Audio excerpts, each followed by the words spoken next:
I think I always made the comment that once a Miller, always a Miller. Ravel, ambitious, but brilliant!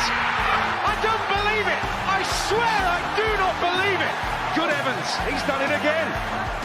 Another promotion for the big man. I've got 12 bottles of champagne in my office and we're going to drink them all night. Do me a favour, drop me off in Rotherham. Hello, everybody. Welcome back to New York Talk. This is the Rotherham United podcast, and we would ideally have liked to talk about a game of football. Instead, we're going to kind of review a storm, which is weird for a football podcast, but we'll talk about yesterday's postponement. But thankfully, we do have a game to preview. There's a game Tuesday night, the first game of the Vertu Cup, Vertu Trophy, against Tranmere Rovers. So we have got bits to cover tonight. We may not get the full allotted time, but we'll see. We'll see what happens. Tom's back. How are you doing, Tom? Yeah, good. I like how you said allotted time, that we have to do an hour each week. And I think without a preview, I don't think we'd do 10 minutes. So not for that. Possibly. And we've got Steve Batesley back. How are you doing, Steve?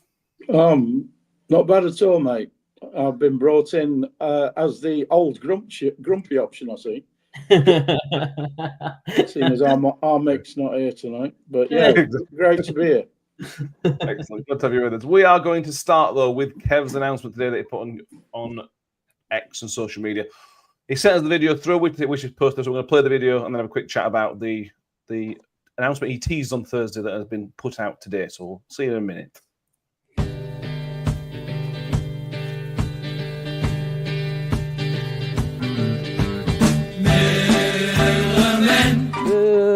Man. No, that's enough for me. Now it's your turn.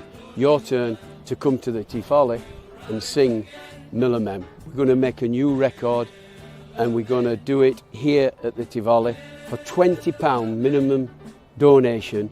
If you don't know what to buy your loved ones for Christmas, there's your Christmas present. In support of Rotherham Hospice, this great facility that we've got. For the workforce there, the staff and the volunteers, we must keep this place going because it's touched my family. It'll touch you already, probably a loved one or a friend. You'll know someone that has needed the Rotherham Hospice. So it's up to us to try and keep it going. But what we're going to do, we're going to redo the record. We've also got permission from Danny Cannon's family that we can use it on the A side. So Danny Cannon will be singing that. And then we've also got Lee Mike, a good friend of mine, who's going to sing his version of Millmoor, and he's going to throw 2 bonus songs on there as well. And let's just get behind this because it's a great time of the year to give that little bit, and Rotherham people always do back me. We're a very generous town. The Rotherham Hospice is one place we have got right in Rotherham, and we come into a little bit of stick at times, but the Rotherham Hospice means a lot to us all. So let's get behind this. Please get behind me and this song. And let's go on the Tivoli, and we're going to have a great few hours on there singing. Just look at it.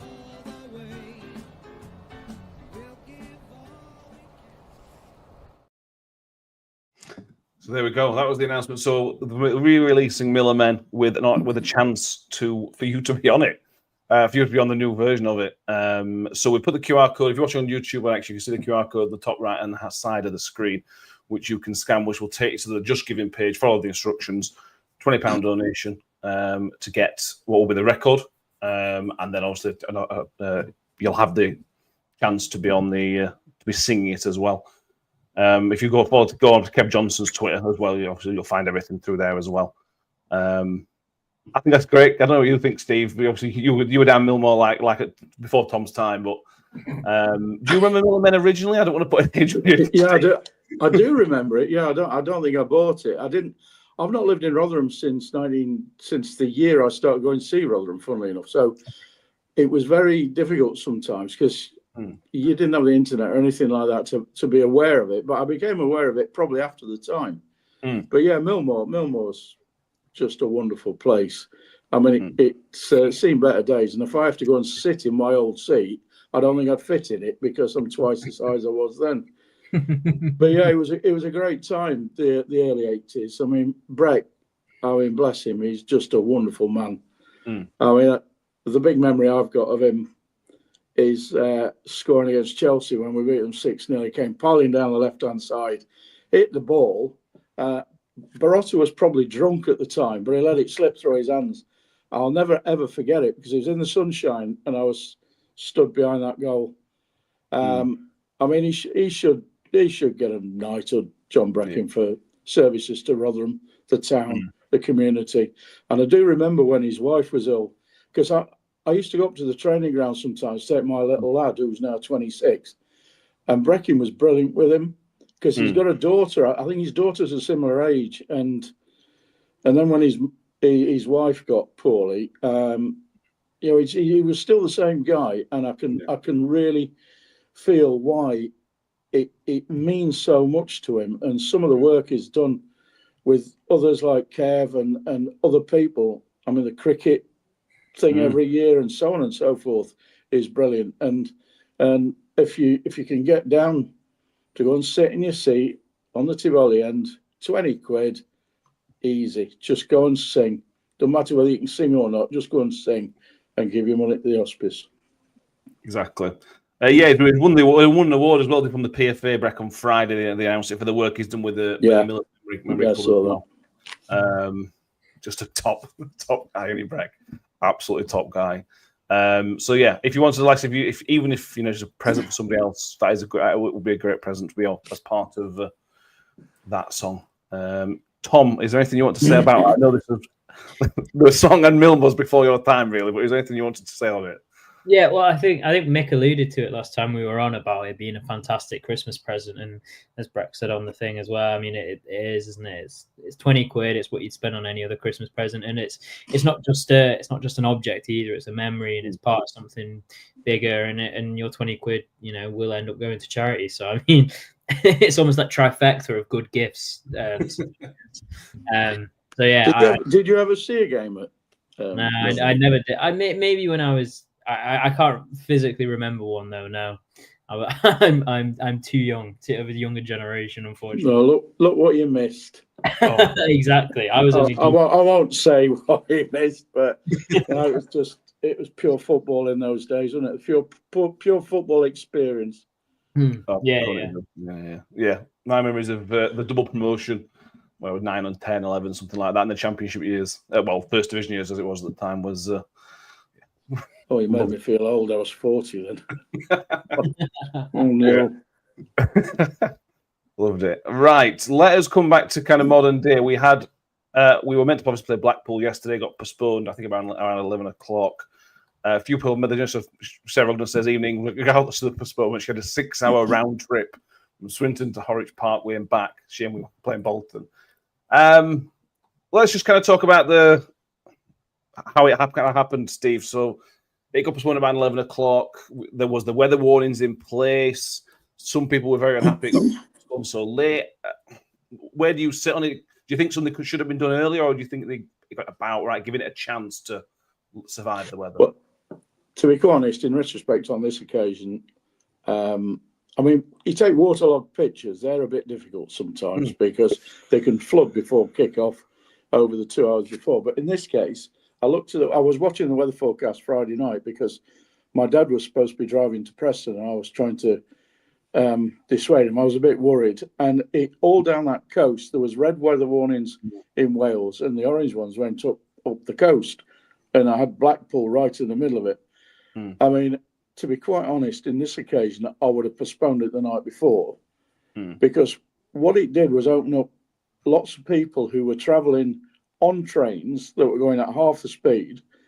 My lad was texting me and saying, the train's late, it's going at half the speed, I might not be able to meet Kate and Les in Manchester, blah, blah, blah. So in retrospect, they should have called it off the night before and saved anybody any exposure to any risk. Yeah, I think that's right. And as we always know, coastal towns, if you're in it, you tend to get a bit worse anyway, because obviously where it comes in. Do you have a bit of sympathy though, Tom, for Blackpool? Obviously, it's not Blackpool that made it. It's obviously the safety advisory group or whatever the equivalent is over in Blackpool's way. They've given it a chance, but like Steve says, there's people would have made the, like Sarah, 6-hour round journey I know Kev was already there when the game was announced, and he wouldn't have been the only one as well. What's your thoughts on it? Well, from the sounds of it, it seems like Kev still had a nice weekend, according to his but it's postponements are always a tough one, and I think ultimately you can agree that the decision to postpone is probably the best, because again, stuff might happen in the game that potentially wouldn't happen with the conditions, with the wind and everything about it, really.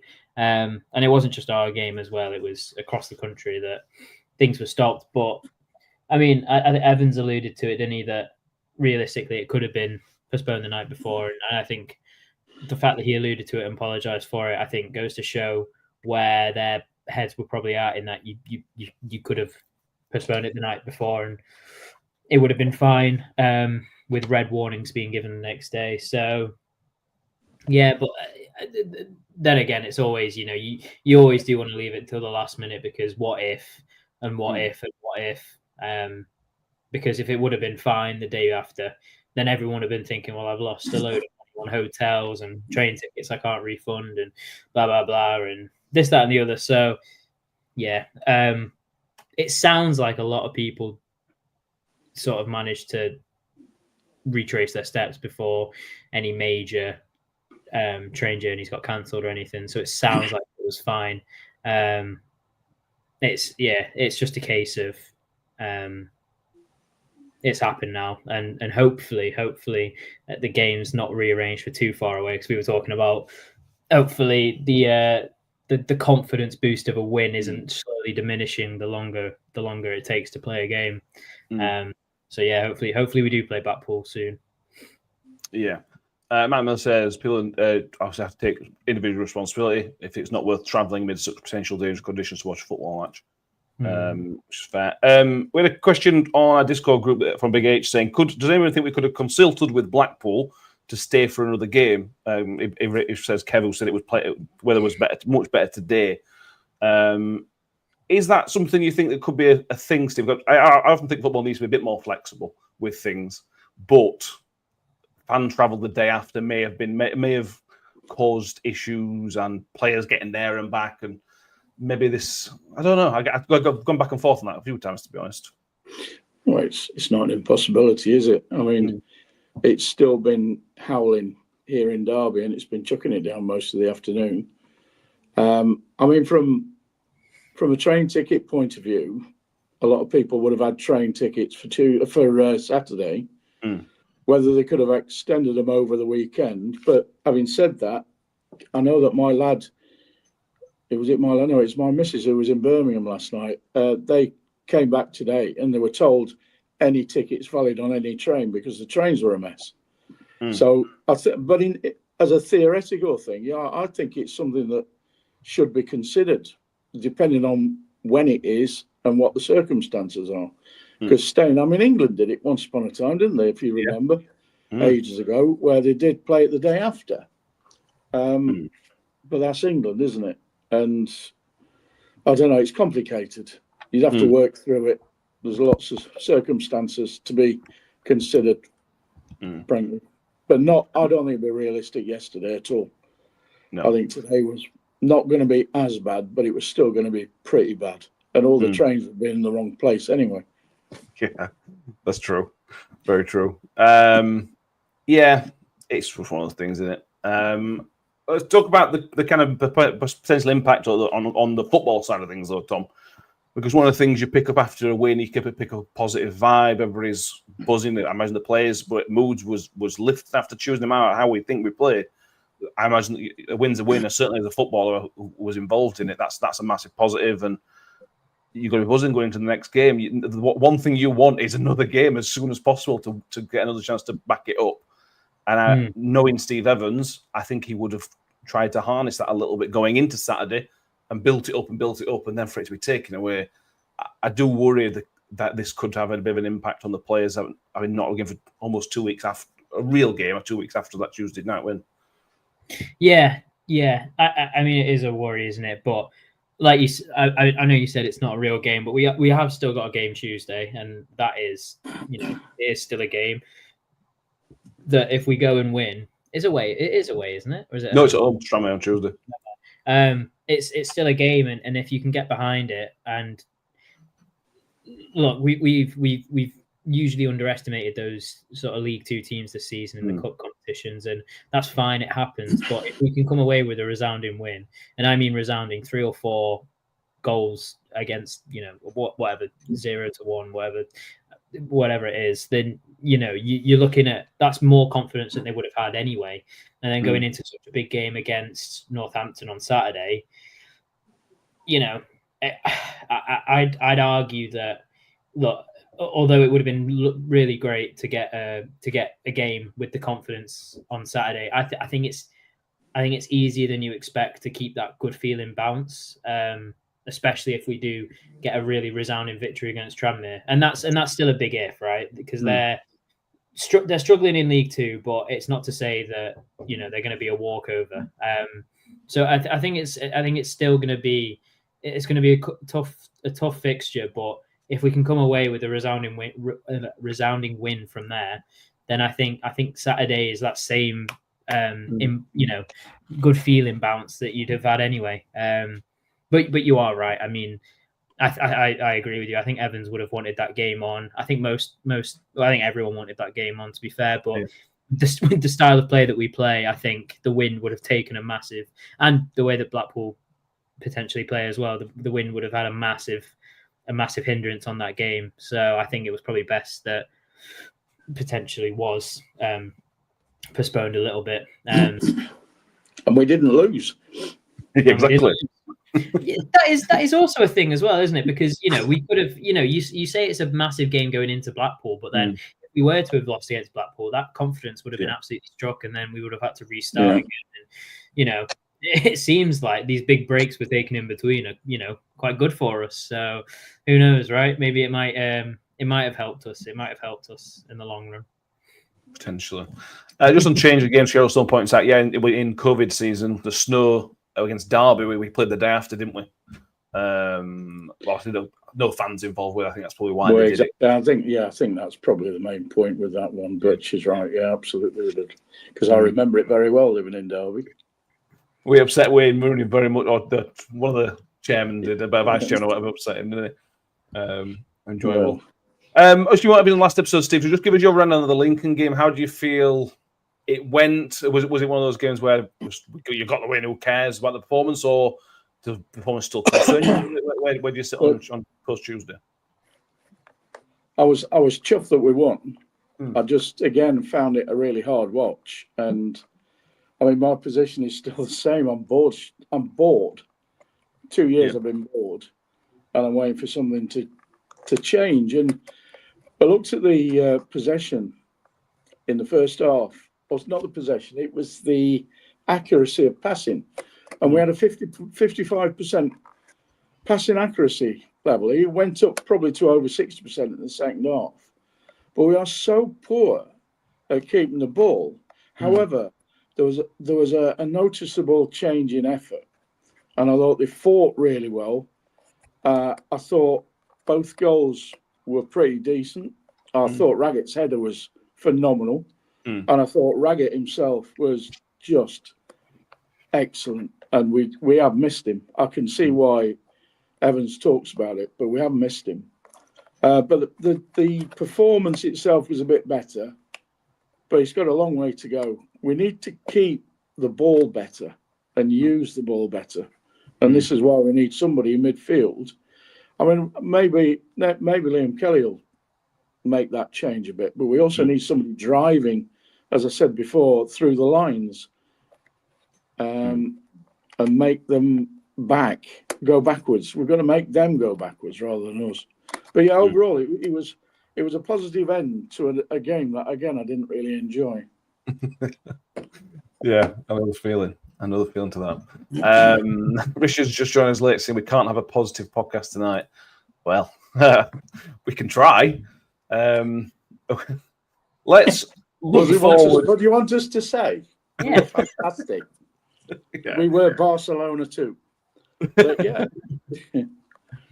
was a win. It was a really good win. And as I said, we didn't lose on Saturday. So there you go. There's your positivity. Exactly. That's consecutive Saturdays that haven't been ruined by Rotherham. Yeah, We haven't played neither of them, but that's beside the point.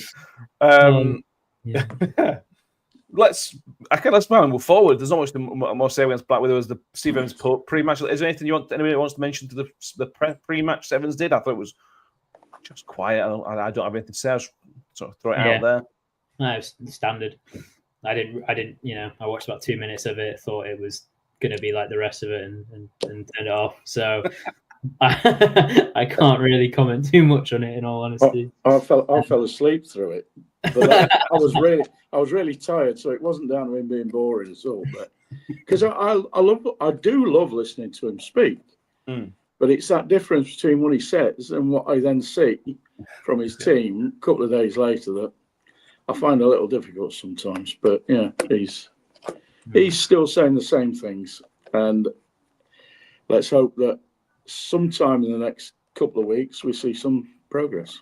Yeah, well, he's talked this Christmas period. He said it, backed it up again. One of the things he did say was by the end of January, he guarantees we'll be in touching distance of the playoffs.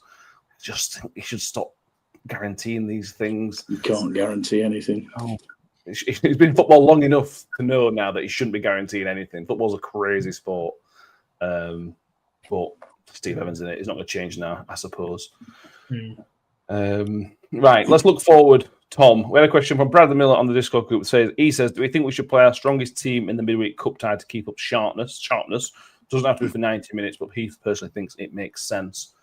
And I can see that, especially with the game not being on Saturday as well, that if we played 90 minutes on Saturday and we were good or bad, you'd make changes for one reason or another. Well, this is a week between games. It's a game that, as you mentioned earlier, this is a game, if you play properly, you can get this game done relatively early by 60 minutes, something like that, and then make wholesale changes. So I can see the thinking there of going really strong to start with. Yeah, no, I like what you say about the 60 minutes, because I think I think we've seen that it's tough to maintain I'm surprised at how many people maintained the 90 minutes last Tuesday, because I agree with Steve, it was the best I've seen off the ball, energy wise and really running them down. I'm surprised all of the 11 lasted 90 minutes. I think subs only happened. They were very late on, and there might have been a sub after 10 minutes from end, something like that, but it was very, very late on the start.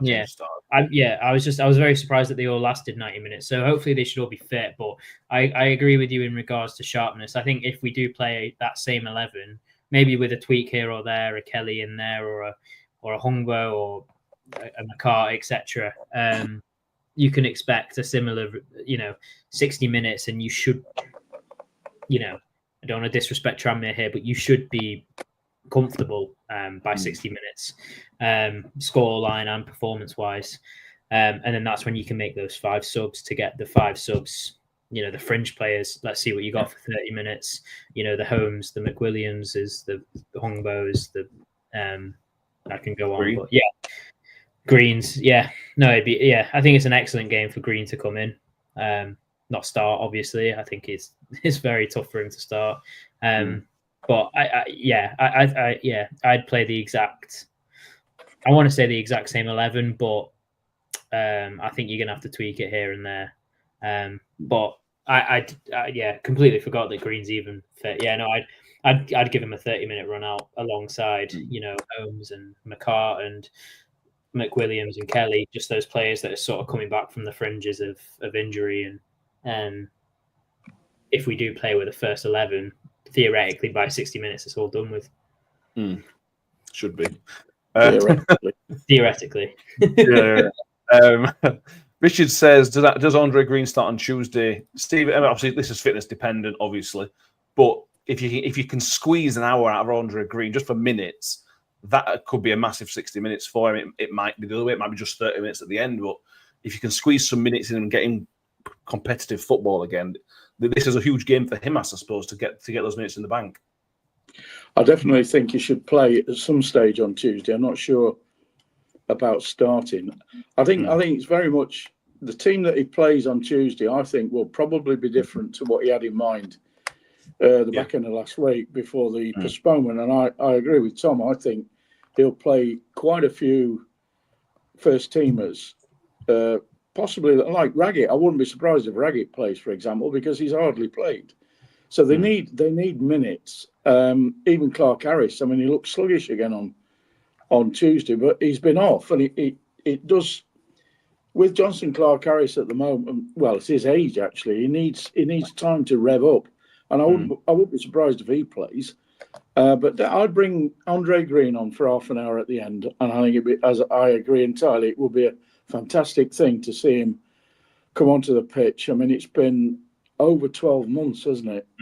And it's really sad what happened, but that's football for you, isn't it? So yeah, I think there'll be 7 or 8, I think, who'll have played last Tuesday against Lincoln. Yeah. I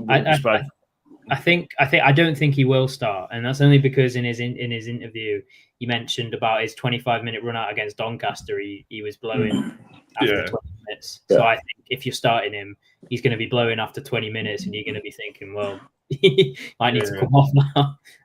So that's the only reason I don't think he starts, is because I think even he's admitted his fitness isn't there. So I think it's very fair to just see him have a 20-30 minute cameo at the end, and I hope he does as well. Yeah, I think we all do. Chris IOC says you were weirdly optimistic there, Tom. Yeah, I think. Are you normally negative, or? Well, I think he means about the theoretically we should have it done and dusted at 60 minutes. Okay. I think is what Chris means, but it could just be that I'm entirely negative. Which in that case, I'll take the Mick staple for this week. I don't mind. That's fine.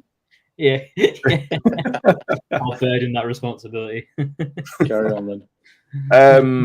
One person we know won't play is Alex McDonald. He is still suspended. This is the last of his 3-game suspension from the red card against Mansfield, which feels like it's 6 months ago. But yeah, so this is the last one. Oh, really? Yeah, it's 3-game ban. Yeah. Oh, yeah, of course. Competition specific. Like you said, genuinely feels like it happened about a year ago. That it does, doesn't it? Yeah. Yeah. John Morrell says if league form was better, you would probably start him, and a few fringe that confidence needs to be built up. Yeah, and that's just one thing. So this competition, when we won it under Paul Warne, it wasn't a serious competition until probably the last 16 quarterfinals. But because of how the season's gone by, do you think there is a bit more added importance in this game? And maybe because we didn't play Saturday as well, is there a bit more on this game now? I think so. I actually think Evans deep down wants to win this because his guarantees of promotion are just him, I think. I don't think you can't guarantee promotion. But what you can try and do, I mean, what is this? This is quarterfinals, is it? No, last 32. Last 32. So, we've got 2 or 3 more games. If we can win them games, we end up at Wembley again. And not many people took much notice of it last time until suddenly we're at Hartlepool and then we're at Wembley. And we all went and had a great day at Wembley. And it was, we were awful for most of the game, but it was brilliant extra time. So why not? And I have a feeling that he's got his eye on that. So again, it wouldn't surprise me if he plays quite a strong team. Yeah. And it could rub off, hopefully, on league form as well. Yeah. You'd hope so, Tom. Momentum in football, momentum in sport, positive vibes around the place.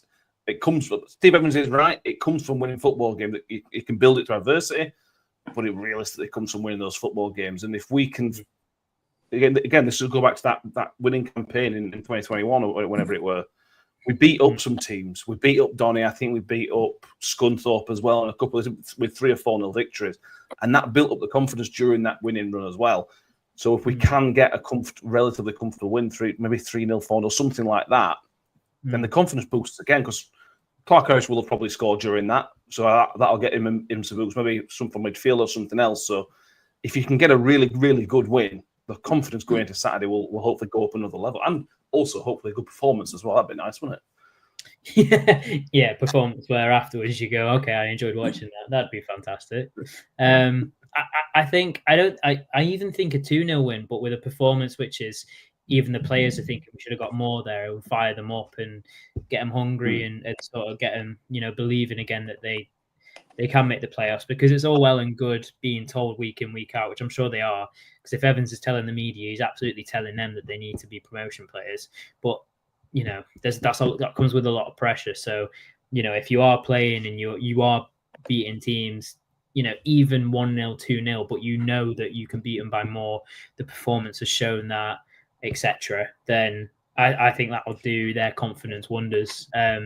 So yeah, I mean, I'll take a good performance and a 1-0 win, like, happily, because I think it'll fire up the players more than a comfortable 5-0 sort of hammering. Because although that will get the mood up and the happiness up, the morale's up. I think a performance where you come out of it wanting more sort of will give them a bit more buy in the next game to come, because they know that they can get that extra 10% out of themselves, which I think is for me the most ideal scenario of what happens.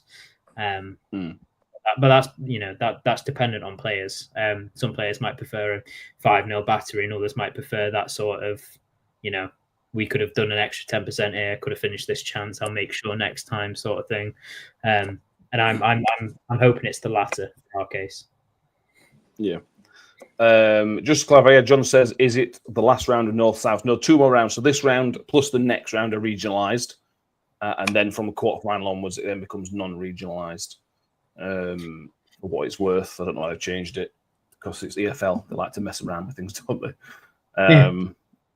What are you going to do? In terms of setup and players, Steve, obviously there's some players that have played basically every game in this tournament. I think Hugo's played all 3 and got 4 goals, I think, as well. And a couple of Jack Holmes, I think, have got all those. Does that go out of the window? Is it for this? Is it what's more important is kind of where we are now as a team and where we're trying to progress, or do you owe those guys a chance another 90 minutes or whatever? Well, I think, as I said before, Saturday's postponement may change his thinking, but I'd certainly like to see young Holmes out there as well, and McWilliams, who allegedly is a really good player, but he's got to prove it yet. Sapra Song would have played, but I don't think we're going to see him again from what he says, because he's back at Forest and they'll make a decision on him. But he would have played, and sometimes I quite like the cut of his jib, but he's injury prone, and we're not exactly a team that's making chances, are we? But yeah, I think you'll find that somebody like Hugo will play, and I wouldn't mind betting he puts 2 up front, Clark Harris and him, on this occasion. I don't know why, just a feeling. 2 big lumps. Yeah, I wonder what we'll do then. Yeah. Yeah. So we're not going to record these. But what's your prediction for Tuesday, Tom? What is it? Do you think it will actually be a comfortable game, like we're all hoping, or do you think it will be sadly competitive? Are you saying that this isn't recorded? We're not putting it as a prediction, so you don't have to worry about it. Well, 3-0 Rotherham. Good God. No, honestly, I think it might be through 2-1, 3-1. I can see us being a little bit naive with mistakes still, and potentially conceding a goal. But I can also see us, building that confidence again and building that sort of attacking quality. And I think the 2-0 will be a 2-1 will be a comfortable 2-1, and I think the 3-1 will be a deserved 3-1 sort of thing. So it might be a 2-1, but we've had all the ball and should have had more. Or it's a 3-1, and we've done. We've played a good game, and the scoreline reflects it. I just saw you write something down. That better not be going into my permanent record. Don't worry about it. No. I can see it being. Maybe it's just the optimism, right? But I can see it being a comfortable game. And that's based on the opposition as well. Again, not discrediting Tranmere, they might absolutely do us over, but you'd like to imagine that if we do play a full strength team at the, even at 80% of their best ability, they should be able to beat a Tranmere side that is struggling in League Two. Again, this is just that was no offense. Yeah. Fair enough. Do you think same, Steve? Sorry, is it? What do you reckon in terms of how's it going to go Oh, yeah. Tuesday? I haven't predicted 3-0 since 1968.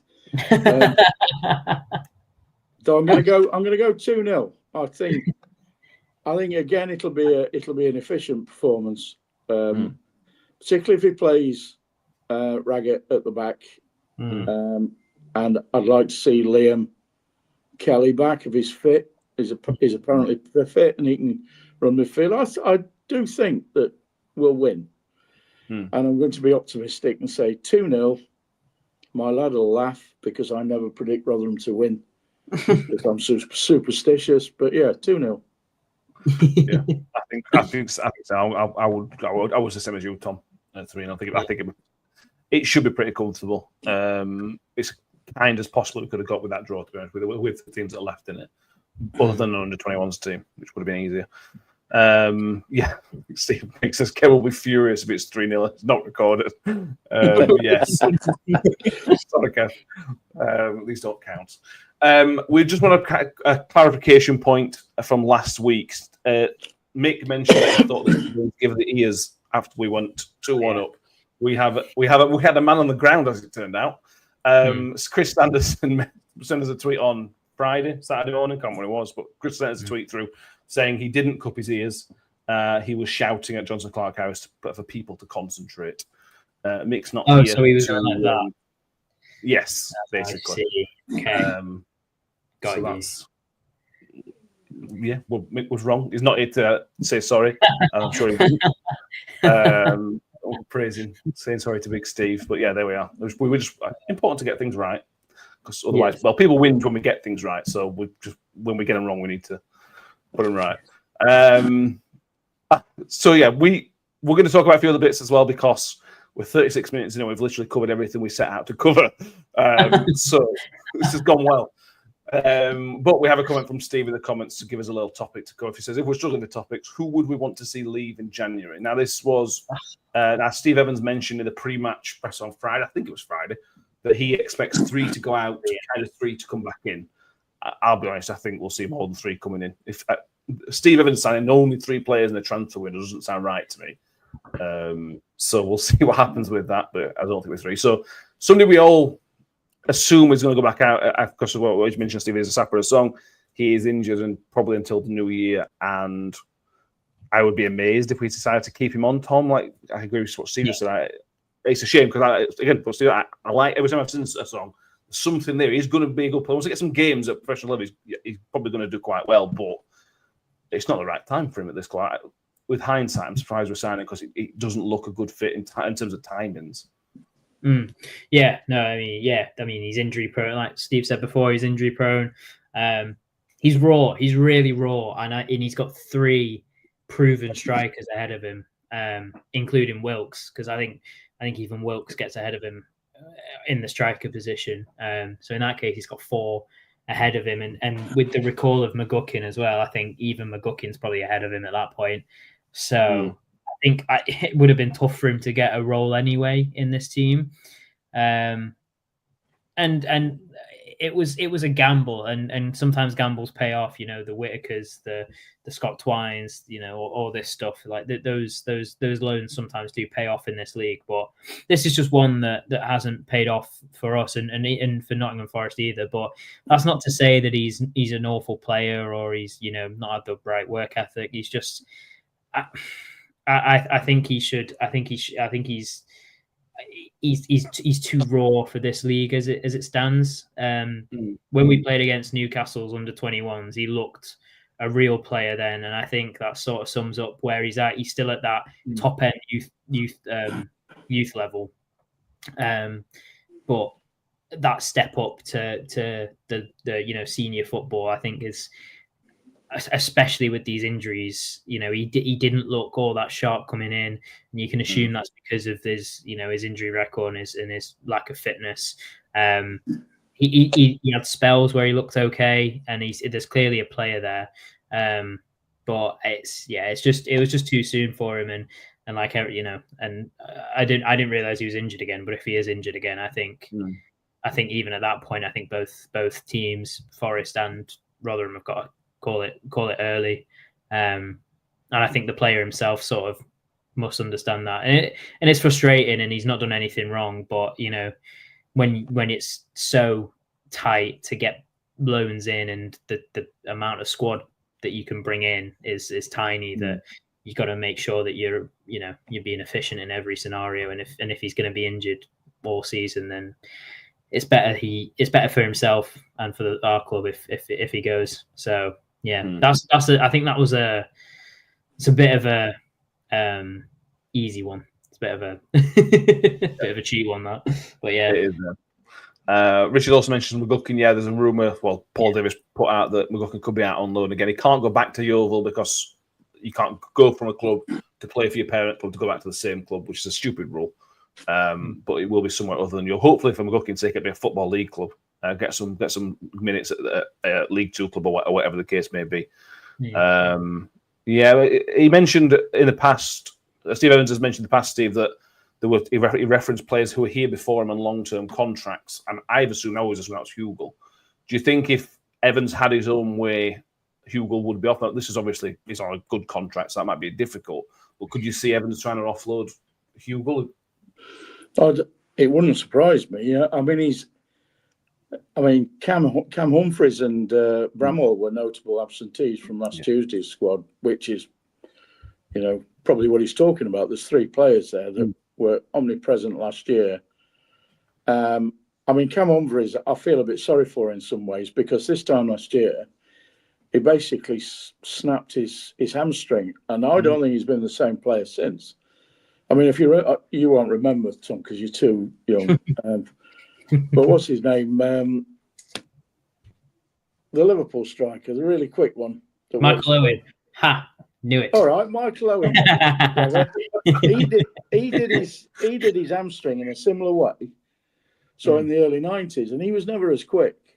And I think Cam's confidence is suffering because he hasn't got the pace he used to have. But it's only small margins, but it makes a difference. So I wouldn't mind betting that if we get an offer, and it all depends on other clubs wanting to make offers for somebody like Hugo. I don't think they'll pay up contracts because that's too expensive. And Hugo is useful. I kind of wanted him to come on last Tuesday for the last 15 minutes because he can impact a game. I agree on a song. I agree on McGuckin. I think he'll go back out. Somebody like McWilliams, a lot of the players that he brought in, well, a lot of them, some of them, haven't really had much of a chance. Yeah. Really. And he's the one that has disappointed me more than ever. Because when he came, I don't know whether I was expecting somebody like Matt, who we got from Northampton all those years ago. But he's not really done it. He looks quite cumbersome. Yeah. But I don't know where he'll shit. It depends on whether we get any offers, I think, on some of the main players. But he'll flicker around on the edges of the squad, I think. No doubt. He needs to bring some more in. I think we need a defender in. I think we need somebody up front who's like Mark Robbins used to be. That's not much of an ask, is it? we need a goal scorer, a proper nippy little goal scorer. Sam Nombe, bless him, is probably that goal scorer, but he doesn't get the service, and also I don't think he's good enough at the moment to do that role. He works his butt off, but sometimes his touch lets him down. I don't know. Billy Sharp, I heard, had scored the other day. Billy Sharp would have been ideal, frankly, even at this level. Potentially at this level, yeah. Paula Rhodes says that Cam Humphreys we offer. She says rumour is Derby. You never know what's happening with Derby, to be fair. Well, Warne is under a huge amount of pressure because I live here. I've actually watched his BBC Radio Derby interview after the Leeds game, and they're all up in arms about it because he was telling the truth about how they're a league. He said we're a League One side with sugar sprinkled on the top, and they're a Premier League side, and none of the Derby fans don't like that sort of thing. That's all. I don't think our fans used to when he used to do it at our place, but it's true. But it is true. But would he go for Humphreys if they're wanting to up their squad, and they've got more money than we've got, even though they managed to try and go bankrupt 2 years ago. So Cam, I would put a question mark, and that would depend on somebody putting an offer in for him. Yeah, I agree. It's also worth remembering the Derby room. Everybody makes the Derby room because it's easy because of Paul. He only worked with Paul for what, 3 months, 2 months. It really, so it was actually a really short time. One of his favourites, like Smithy or Icky or whatever, it was a quite short space of time. So we'll if we get a bit of cash from Humphreys and he did join Paul Warren's Rotherham though, didn't he? He didn't join Matt Taylor's Rotherham. I know he was only there. I knew he was there during Matt Taylor's reign, but I assumed that he moved to Rotherham because of Paul Warren and the backroom staff and stuff like that. You know, that would have helped him, because from the sounds of it, when we did take him on, he had multiple offers from. Ironically, I remember Blackpool, but I don't know if I'm remembering that incorrectly. But you know, other Championship sides, and he chose to pick us, and that could have been due to the manager or the wage or whatever it was. So I you know, you say he only, you know, we're playing under him for 3 months, but I think the whole reason he's here in the first place is because of Warren. And I mean, sort of player that he likes, isn't it? Warren. So, and it's interesting you say, Steve, that he wouldn't sign him because he's a you know, not necessarily an improvement, but I don't know who they play at the minute, or is it still that Sonny Bradley? Because I think he's an improvement. No, he was on the bench Saturday. I can't remember their centre backs. They're a bit more scientific than Sonny Bradley. Let's put it that way. yeah. And I think he on his day, Cam Humphreys is, and pre-injury definitely was a Championship defender. Whether he is still now, I've got no clue. And I don't think he gets into the squad now, but I think on his day he would. So maybe that's what they're hoping for. But again, I think it's easy to throw around rumours of Derby are in for our players because of the obvious links. So make it too much to heart. I get a feeling Cam Humphreys needs a fresh start. One way or another, I think he needs a fresh start. So good luck to him. If we can get some cash for him in January, that'd be great, because we all know he's out of contract in summer. If he stays, then we'll probably have a decent player for a few more months, hopefully. Kenneth Post said, wouldn't be surprised if one of the keepers goes out. I think he'll bring another keeper. That's an interesting one, because when Cam Dawson did the interview with that goalkeeping podcast I can't remember the name of, he said that Dylan Phillips had options in the summer to move Tom. And Evans... What? Which podcast? Sorry, I can't. I'll have a look what it's called now, mate. I can't what it's called. It did it with Mark Howard, I think. Okay, I'm just interested to listen to it now. I'll see it link after. Cool. It was really good, to be fair. This was a month or two ago now, anyway. But he said that Cam Dawson had options to Dylan Phillips had options to leave in the summer, but it didn't happen one way or another. It didn't happen. And there's going to be good keepers available on loan, certainly on loan from the Premier League clubs. There's always a youngster available, and Evans brought in Emi Martinez in the past as well. So he has done it in the past, where he's brought in good keepers. And I think as a collective, we're all quite underwhelmed with the goalkeeping situation at the moment. So I think Killipo's is quite. I could absolutely see it happening, that we could bring in another keeper, probably just on loan. Yeah, I can too. And maybe it makes more sense why he's playing Phillips now as a sort of last chance scenario of, you know, prove to me that you are worth staying here, because and it's weird. I mean, that keeper who was on trial with us, I'm surprised we didn't sign him as a third keeper. But what the one surprising signing out that we didn't make was that, and I'm going to butcher his name, but Loltalula, you know, the Doncaster keeper. Young one. Younger than me, surprisingly. Who's all right? That takes some doing. Exactly. And he played for Evans at Stevenage, and then had an impressive League Two campaign with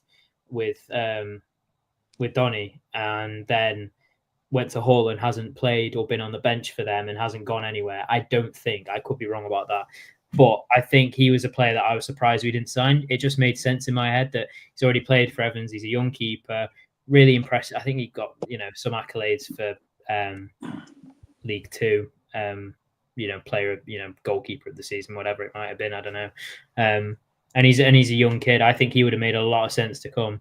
And I'm surprised it didn't happen. So I mean, it would make complete sense if in the January transfer window, Phillips may go, and he brings in this younger keeper, because in my opinion that makes complete sense. Bring in a younger keeper to compete with your sort of senior keeper who's been there, done it all, and hope that the younger keeper, it brushes off on the younger keeper. Whether or not that happens, I've got no clue. But I think it's a weird situation, because we have got two similar level goalkeepers, and they both suffer from Victor aftermath, in my humble opinion. And the team is not playing very well. Victor's an extraordinary goalkeeper. So last year, when he was confronted by the same nonsense that they're confronted with, he just dealt with it better because he's a better keeper. Cameron Dawson's an experienced Championship keeper and League One keeper. Phillips is as well. So what we're looking for exactly, you mentioned a young keeper. Young keeper's all right, but I remember Emi Martinez making a right howler at Birmingham when he played. And we've had some good keepers. Let's face it, we've been spoilt, because we had Rotherham, we had the other guy from Leicester, Iverson. Yeah, and they're superb goalkeepers. Now, if we could again, in theory, find somebody of that ilk, then certainly would be worth a 6-month loan, if not for next season. Not necessarily for this season. I actually personally think we're stuck with what we've got at the minute. But you're right. He needs a third keeper of some kind, and that probably would be a young keeper. But we'll see. Paul Rhodes says the podcast is yours, mine, away podcast. Tom. Oh, okay. Thank you. It's all right. It's like an hour, a bit on half, bit on Rotherham, mostly not on Rotherham, but we're all right, to be fair. Steve asking if we know if Phillips. We don't know if the option will pushed away by Phillips or whether they were pushed away by us. Right. We don't know is the answer. The guy you mentioned, the Donny keeper, Tom, Timothy Lotutula, he is a whole not playing, not as far as I'm aware, not even in the squad. Yeah. But like I say, he was very, very good at Donny last year as well. But yeah. Somebody mentioned we'll talk about transfers. He says, Harry says, as much as I like him and think he can do a job well for us in League One, I think we should loan Holmes out, because I think he's probably bottom of the order. It's one of those, again, that's strange, Steve. If we were doing quite well, I think it'd be great to go around, because you could put him on almost every game, because either we're winning 3-0 and he's going to get experience, or we give it a fresh air. When we're constantly under pressure, he's not going to get the game time, and a loan might be the best option for him, but then you need to make sure you can get a replacement in for him. Yeah, absolutely. And I don't know. If we loaned him out, I'm not sure how much more progress he'd make, to be quite honest. I think playing in our team, the fans like him, which means he gets a bit of a chance. But Evan doesn't give him a lot of chance. And maybe I'm going to contradict myself now. But if he went somewhere like Burton, for example, or somewhere in League Two, he might get a game. But he's young and raw.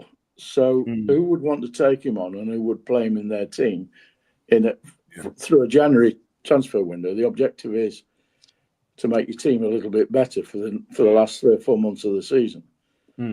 But he's a bit of a conundrum, Jack, because there's a player in there. Really, there is a player. Yeah. How he's going to develop here, I don't know, frankly. And whether he develops somewhere else easier, again, is open to question. But yeah, it's certainly worth the thought, that one. I agree with the guy who messaged. It's something to think about.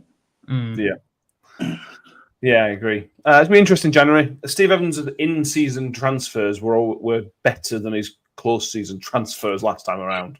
The loans he was able to bring in, and I accept some of them were short-term loans, but some of the loans he brought in were really, really good. And helped us progress. You look at the January in the League One when he brought in Tavernier and Vukic from Newcastle, and both of them were really, really important. And Dicko, and Richie Smallwood came in the season as well. They're phenomenal players that he brought in. Yeah, they were. And so that's what we've got to kind of hang our hats on now. That we can all say that some of the transfer business wasn't very good. This is normally last time. This is where Evans came into his own in terms of transfers in the season. So having said that, he did sign Luke Rooney, didn't he? Yeah, I mean, I suppose for every Freckington from mid-season, I just thought I'd remind you. Yeah. Because he's the worst loan player I've ever seen. And I was at Dagenham that day. Yeah, you make a good point. Is there? I think we've managed to nearly sneaking out of this. Is there anything else we want to mention before we wrap up? We've done well to the game was postponed. Is there anything else we want to mention?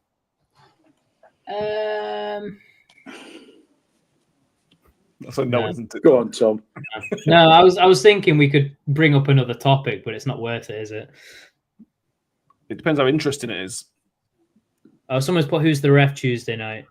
I can find out, but it's an AFL trophy game, so it will be somebody we've never heard of. It was the last guy who cautioned everyone, booked everyone. He was terrible, wasn't he? Yeah, well, this referee is Scott Tallis, or Tails, Tallis. I assume it is. That's how you pronounce it. I will find out some stats for you when the internet loads. He is generally a League 2 referee, so would never have refereed us before.